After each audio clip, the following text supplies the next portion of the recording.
Y amigos, este 26 de diciembre nos da muchísimo gusto enlazarnos con el presidente de la Coparmex, José Medina Mora y Casa. Muchos temas que platicar con él, simplemente porque los cambios que se dieron este año en materia laboral y que nos van a impactar como trabajadores, pero también a los empleadores y las empresas, sin lugar a duda. Así que muchísimas gracias, José Medina, y entramos en materia. ¿Cómo estarías visualizando este cierre del 2022, un año donde se abre la pandemia, donde se reactiva la economía después de 2 años pues prácticamente cerrada o muy colapsada? Sin embargo, bueno, pues la economía internacional no juega a nuestro favor. ¿Cómo estás viendo la industria y por supuesto el empleo? Bueno, en primera instancia te comentaría, Marilena, que México es el único país de América Latina que no ha recuperado el nivel de su economía previo a la pandemia. Caímos en el 2020 8,5%, el año pasado el rebote fue de 5%, posible que este año cerremos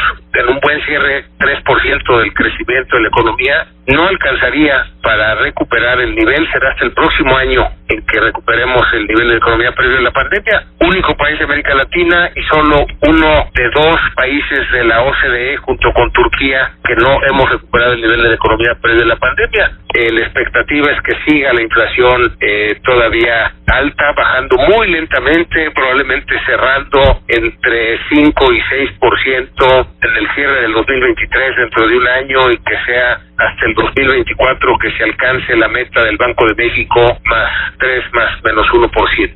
José, muy buenas noches. Te saluda Romina Román. ¿Y crees que el empleo se pueda recuperar ya en su totalidad, los que se perdieron, digamos, durante la pandemia en el 2024? Primero, ¿qué hicieron otros países de América Latina? Fue dar apoyo, sobre todo crédito a la micro y pequeña empresa. Estas micro y pequeñas empresas representan el 95% de las unidades económicas del país.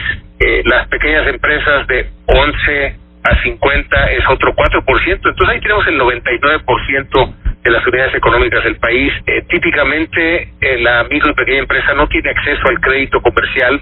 Es por eso importante que el gobierno hubiera dado estos apoyos en crédito, no regalado el dinero, sino crédito. Esto hicieron otros países de América Latina y con esto lo que lograron fue en primera instancia que la caída de la economía fuera en promedio del 4% en lugar del 8,5% que fue en México, y además que la recuperación fuera inmediato el año siguiente, o sea, en el 2021. El no haber dado estos apoyos hizo que la caída en México fuera más profunda y que la recuperación sea más tardada. Oye, ¿y en cuanto a empleo? Digamos que en cuanto a empleo, estamos ahorita en un buen ritmo de generación de empleo. Necesitamos generar alrededor de 1,200,000 empleos formales por año.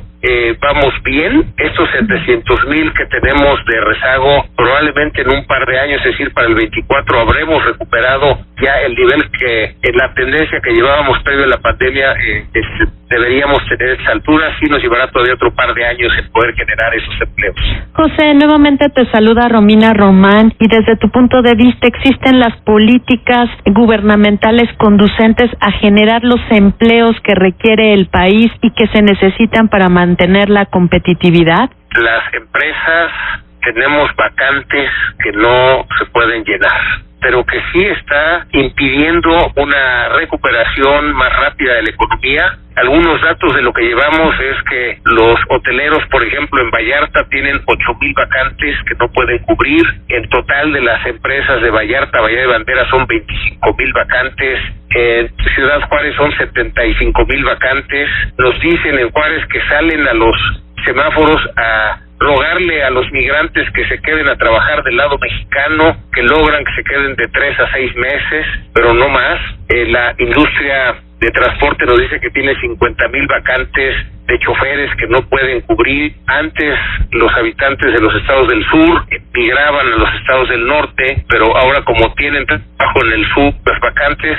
Sin embargo, hemos empezado a hacer este estudio en Chiapas, en Veracruz, en Quintana Roo, es el mismo problema. La estimación que tenemos es que hay entre 1.2 y 1.6 millones de vacantes que pues no se han podido cubrir, y esto pues va retrasando también la velocidad de la reactivación económica, precisamente porque el sector productivo no cuenta con todo el personal para poder lograr esta reactivación económica. Es como contradictorio, porque por un lado hay muchísimas vacantes y por otro lado hay gente que no encuentra empleo. ¿Se debe que no se está produciendo en México el empleo que se requiere? O sea, me refiero a la gente con la capacidad que necesitamos.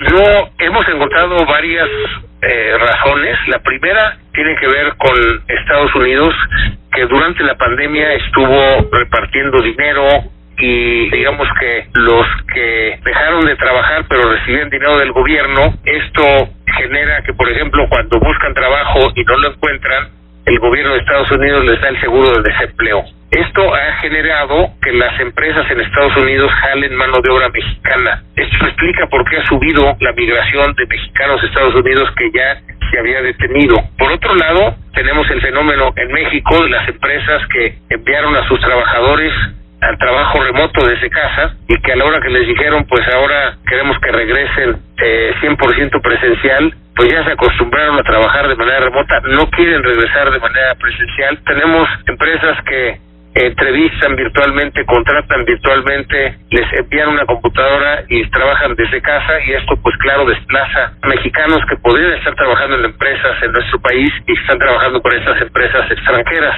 Y adicionalmente otro factor que encontramos son los programas sociales. Encontramos que pues el gobierno les daba a los jóvenes construyendo el futuro 3,700 pesos al mes, ahora les da 5,200. En Ciudad Cuauhtémoc visitamos una empresa empacadora de manzanas, nos dice que en esta época contrata 4,000 trabajadores y que solo ha podido contratar 2,000. Y entonces hablamos con el obispo de la Tarahumara y lo que nos dice es que pues están recibiendo sus 5,200 pesos y con eso ya no quieren trabajar. Y cuando les pregunto yo a los empresarios qué problemas tienen, quiénes tienen vacantes que no pueden cubrir, pues en todo el país levantan la mano y dicen efectivamente tenemos vacantes que no podemos cubrir, y pues todavía digamos son estas razones y seguramente habrá muchas otras que encontraremos una vez que completemos el estudio. José, nuevamente te saluda Romina Román. ¿Y para cuándo esperarían concluir este estudio y se lo presentarían al gobierno? ¿Le harían una serie de propuestas para mejorar este entorno laboral? Digamos, una vez que tengamos la información completa, que será en los próximos 2 meses, sí haremos planteamientos al gobierno de cómo solucionar esta situación, porque sí es importante para el desarrollo del país el que tengamos las plantillas productivas completas. Excelente. Oye, José, y en este sentido, bueno, pues obviamente viene el incremento salarial. ¿Cómo lo están viendo para el 2023 y 2024? Al final del día, pues es un fin de sexenio y las cosas se politizan y se voltea a ver al nuevo candidato. Sí, lo primero fue desindexar el salario mínimo. Una vez que se logró, el siguiente objetivo fue llegar a la línea del bienestar individual. Este objetivo ya se cubrió. El siguiente objetivo es llegar a la línea del bienestar familiar, y entonces tenemos que lograr que 2 salarios mínimos alcancen para que 4 personas de esa familia tengan acceso a la canasta alimentaria y a la no alimentaria. Oye, José, y bajo las circunstancias económicas, ¿el sector empresarial puede sopesar estos incrementos y no se están diluyendo de frente pues a tasas de interés tan altas y la inflación tan alta que también presentamos? Sí, digamos que este aumento de costo por el aumento del salario mínimo es uno de 3 aumentos de costos para las empresas. El segundo aumento de costos es el aumento de días de vacaciones, de 6 a 12 días, ya se aprobó en el Senado, pero hay también un factor de costo adicional para las empresas a partir de enero, y tiene que ver con una iniciativa que presentamos desde el sector empresarial para aumentar las aportaciones de las empresas al Fondo de Pensiones de los Trabajadores. Esto que se aprobó en el 2020 empieza justo en el 2023. Había un 6,5% de aportaciones de las empresas al Fondo de los Trabajadores. Eso se aprobó que se subiera al 15%, es un aumento de 8%, va a ser 1% por año durante 8 años. Y entonces las empresas a partir del 23 tendrán un aumento de costos por el aumento del salario mínimo, un aumento de costos por el aumento de días de vacaciones, un aumento de costos precisamente por la aportación al Fondo de Pensiones de los Trabajadores. Oye, pero sigue quedando como disparejo el país, porque por un lado, bueno, pues la iniciativa privada en efecto está buscando alternativas, pero todo el trabajador de gobierno federal o estatal o municipal o la alcaldía está todavía rezagado, ¿no? En muchos aspectos. creo que pones el dedo en la llaga. Pues algo que tenemos que exigir, ¿verdad? Que los trabajadores del sector público pues tengan también estas prestaciones. En el sector público hay mucha práctica de la subcontratación de personal, del famoso outsourcing, no se respetan las prestaciones, en fin, todo eso que se exige a las empresas, que se exige al sector empresarial, pues no se cumple. Oye, José, ya por último, para concluir esta charla, ¿cuál sería un poco la directriz en la que van a trabajar a partir del 2023? Necesitamos un nuevo modelo de país.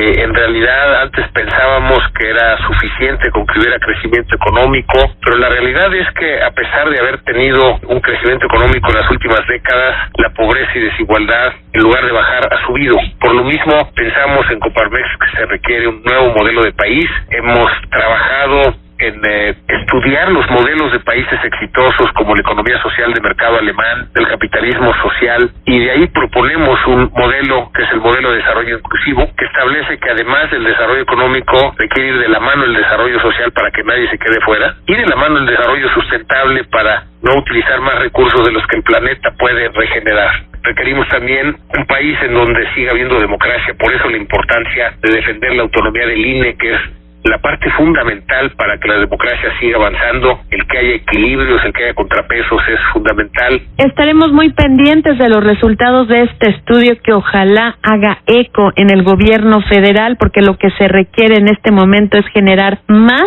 y mejores empleos. Muchísimas gracias a José Medina Mora, presidente de la Coparmex, la Confederación Patronal de la República Mexicana, y si así nos lo permites, te seguiremos consultando en este 2023. Que tengas un muy feliz año y nuevamente muchas gracias. Con mucho gusto, muy feliz Navidad y desde luego muy feliz 2023. Al contrario, gracias a ti.